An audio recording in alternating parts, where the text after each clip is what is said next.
hoops happen around town on this Friday night here in the Northland, so that's exactly where we go. Beginning inside at Duluth-Denfeld, who plays host to a team who has not dropped a game so far this season. It's Hibbing and the Hunters. Would the Hunters hand the visitors their first loss of the season? We catch this one from the beginning, and Avea Dobis isn't missing a beat. Driving through the paint for the bucket, it's 6-2 Hibbing. And Hibbing had the hot hand tonight. Hennessy Temple passes to Olivia Pazuski, and it's back to Dobis behind the arc. Who knows? But Teresa Barngard is down low and will get the job done. That she does, and one. It's 11-2 Hibbing. Hunters trying to whip up some offense here, but Hibbing forces the turnover. Takes it coast to coast. Destiny Schmitz to Temple to Dobis in the corner, and it's straight cash.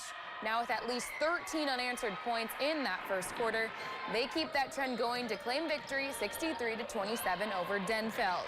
Then we travel further up the hill for a conference matchup in Section 7 AAA.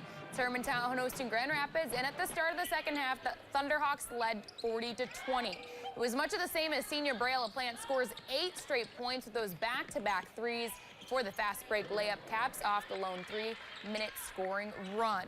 Hermantown wouldn't give up. Here, Olivia Johnson is able to grab the offensive board and put it back for 2 points to make it 57-28 with just under 9 minutes to go. But it's the Thunderhawks' Jessica Lofstrom who says, anything you can do, I can do better. She gets the putback as Grand Rapids leaves H-Town with the big smiles on their face in that victory. And still to come.